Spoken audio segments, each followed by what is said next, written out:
Hello everyone, आपका हमारे channel में स्वागत है। हमारे सारे वीडियोस देखने के लिए हमारे चैनल के लोगो पर टच कीजिए। वहां आपको वीडियो का ऑप्शन मिल जाएगा, उसको सिलेक्ट कीजिए, आपको सारे वीडियोस मिल जाएंगे। और अगर आपको क्लास के अकॉर्डिंग वीडियोस चाहिए तो आप प्लेलिस्ट को सिलेक्ट कीजिए, आपको क्लास के अकॉर्डिंग वीडियोस मिल जाएंगे।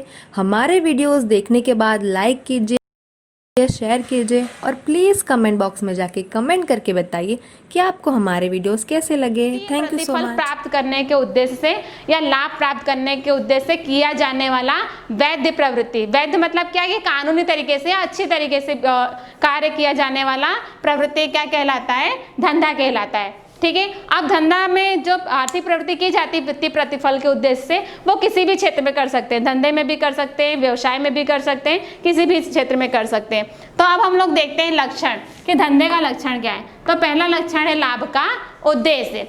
तो हमने पहले ही देखा था कि आर्थिक प्रवृत्ति का भी उद्देश्य क्या होता है? लाभ प्राप्त करना होता है। और धंधे का भी उद्देश्य क्या होता है? लाभ प्राप्त करना होता है। जब तक धंधे में लाभ प्राप्त होगा तब तक धंधे का क्या होगा? विकास होते रहता है। लेकिन जहां पर धंधे में लाभ प्राप्त नहीं होगा वहां पे धंधा क्या होता है? बंद होने की स्थिति में आ जाता है। तो उसके लिए क्या किया जाता है कि जो धंधे में कार्यरत जो व्यक्ति होते हैं वो क्या करते हैं? हमेशा कार्यक्षम तरीके से कार्य करते रहते हैं, जिससे क्या हो? धंधे का ज्यादा से ज्यादा विकास हो और सामने लोगों को क्या हो? ज्यादा से ज्यादा लाभ प्राप्त हो। ये धंधे का उद्देश्य होता है। सेकंड है वस्तु और सेवा का विनिमय। अब वस्तु और सेवा का विनिमय हम कब करेंगे? जब वस्तु और सेवा का उत्पादन करेंगे तब। हो सकता है कि जरूरी नहीं कि हम वस्तु और सेवा का उत्पादन करके ही विनिमय कर सके, हम वस्तु और सेवा का को खरीद के भी क्या कर सकते हैं? विनिमय कर सकते हैं। जब हम वस्तु और सेवा का विनिमय करते हैं तब हमें क्या होता है कि लाभ प्राप्त होता है और धंधे का विकास भी होता है। और जरूरी नहीं कि वस्तु और सेवा का विनिमय हम भौतिक स्वरूप में ही करें, ऐसा जरूरी नहीं है, हम अभौतिक स्वरूप में भी कर सकते हैं। ठीक है। भौतिक स्वरूप मतलब क्या कि जो वस्तु हम एक दूसरे से लेन देन करके जो विनिमय करते हैं वो भौतिक वस्तु कहलाता है। जैसे जो इलेक्ट्रॉनिक साधन होते हैं, इलेक्ट्रॉनिक साधन की अगर किसी को जरूरत पड़ती है तो लोग क्या करते हैं? उसको खरीदते हैं और बदले में क्या करते हैं?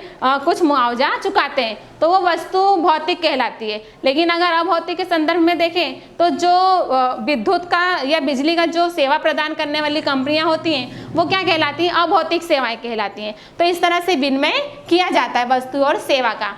थर्ड है जोखिम और अनिश्चितता। अब धंधे में जोखिम और अनिश्चितता भी हमें देखने को मिलती है। क्यों? मान लीजिए कि धंधे में मान लो कहीं लूटपाट हो गया, दंगा हो गया, फसाद हो गया, हुल्लड़ हो गया, तो इस तरह से मारपीट हो गया, चोरी डकैती हो गया, तो ये सारी जोखिम हमें धंधे में देखने को मिलती है। और जहां पर ये जोखिम हमें देखने को मिलेगी धंधे में, वहां पर जो मिलने वाला वित्तीय प्रतिफल होता है उसमें भी अनिश्चितता देखने को मिल जाएगी। क्या ला? जैसे मान लीजिए कोई धंधा है, वहां पर कर्मचारी हड़ताल पे उतर गए, भूख हड़ताल पे उतर गए, तालाबंदी कर दिए, स्ट्राइक कर दिए, या फिर जो वस्तु होती है उसमें आग लग गई, तो इस तरह से ये क्या एक प्रकार का जोखिम का तत्व देखने को मिलता है। अब अगर ये तत्व हमें देखने को मिलेगा तो जो सामने मिलने वाला प्रतिफल होता है उसमें क्या हो जाती है? अनिश्चितता हमें देखने को मिलती है। तो ये भी क्या एक प्रकार के धंधे का लक्षण है। उसके बाद में तृष्टि गुण का सर्जन। तो तृष्टि गुण मतलब क्या कि जो व्यक्ति होते हैं, जो व्यक्ति अपनी आवश्यकताओं की पूर्ति करने के बाद में उसमें से कितना संतोष प्राप्त करते हैं वो क्या कहलाता है? तृष्टि गुण। मान लीजिए कि कोई व्यक्ति को बहुत भूख लगी हो, ठीक है, वो भूख लगी है तो अगर एक केला खा रहा है तो उसकी भूख थोड़ा कम हो रही है, 2 खा रहा है तो थोड़ी और कम हो रही है, 3 खा रहा है थोड़ी और कम हो रही है, हो सकता है चौथे केला खाते खाते उसकी क्या भूख एकदम संतुष्ट हो जाए, तो वो क्या कहलाता है? तृष्टि गुण। मतलब कि व्यक्ति अपनी आवश्यकताओं की पूर्ति करने के बाद या जो चीज वस्तु को प्राप्त करता है उसमें से उसको कितना संतोष मिल रहा है वो क्या कहलाता है? तृष्टि गुण। अब तृष्टि गुण का सर्जन कैसे होगा? तृष्टि गुण के सर्जन में उसका स्वरूप बदलता होता है, स्थान भी बदलता होता है। ठीक है। जैसे मान लीजिए कि हमारे पास में कोई वस्तु है, मान लीजिए कच्चा माल है, तो कच्चे माल को अगर हम तैयार माल में कन्वर्ट कर रहे हैं तो क्या हो रहा है? तृष्टि गुण का स्वरूप बदल रहा है, बदलेगा। क्यों? पहले माल क्या था? कच्चा था, लेकिन कच्चे माल में से हमने क्या किया? उसको उपभोग योग्य बनाया है, तो उसके स्वरूप में हमें क्या देखने को?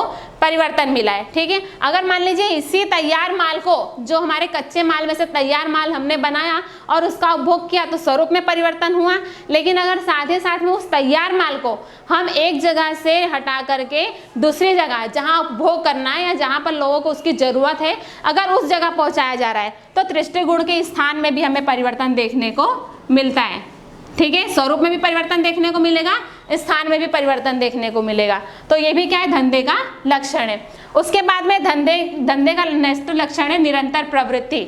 अब धंधा क्या है, धंधे में जो व्यक्ति कार्य करता होता है, कार्यशील होता है, वो हमेशा निरंतर प्रवृत्तिशील रहता है या कार्यशील रहता है। क्यों कि मान लीजिए धंधे में अगर एक व्यक्ति अगर कार्य करना बंद कर दे तो जो मिलने वाला प्रतिफल होता है या लाभ होता है वो कैसा हो जाएगा, कम हो जाएगा। ठीक है, तो धंधे को में कार्य करने के लिए उसे क्या रहना पड़ता है, कर्मचारी को हमेशा प्रवृत्तिशील रहना पड़ेगा या कार्यशील रहना पड़ेगा। और इसमें ये भी नहीं कि मान लीजिए कि जो एक कोई मान लीजिए कोई व्यक्ति है, ठीक है, वो अगर मकान लेकर के क्या किया हो, छोड़ दिया हो, ठीक है, मकान लेने के बाद छोड़ दिया और उसके बाद उसको 5 साल बाद 10 साल बाद बेच करके अगर उसमें से आय प्राप्त कर रहा है तो वो निरंतर प्रवृत्ति नहीं कहलाएगी। क्यों नहीं कहलाएगी, क्योंकि उस व्यक्ति ने क्या किया, मकान लिया या जमीन लिया और उसको 5-10 साल के लिए छोड़ दिया, फिर मकान लेने के टाइम पे उसने क्या किया, विनिमय किया है, आय प्राप्त की है, लेकिन बाद में 5-7 साल बाद वो क्या कर रहा है, अगर उसे बेच करके वेतन प्राप्त कर रहा है या आय प्राप्त कर रहा है तो निरंतर कहलाएगी नहीं। क्यों, गैपिंग हमें देखने को मिल रहा है। ठीक है, 5-7 साल का गैपिंग देखने को मिल रहा है। तो धंधे में हमें ये निरंतर प्रवृत्ति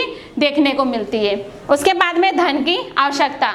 अगर हम किसी भी धंधे की शुरुआत करते हैं या उसकी चाहे धंधा छोटा हो या बड़ा हो, अगर हमें धंधे की स्थापना करनी है या किसी व्यवसाय की स्थापना करनी है तो उसके लिए हमारे पास में मुद्रा का होना बहुत जरूरी है, धन का होना बहुत जरूरी है। जितने बड़े पैमाने पर हमारे पास में धन होगा उतने बड़े पैमाने पर हम क्या कर सकते हैं, धंधे का विकास कर सकते हैं। तो इसलिए धन की भी आवश्यकता होनी चाहिए। धंधे का लास्ट लक्षण है आर्थिक प्रवृत्ति।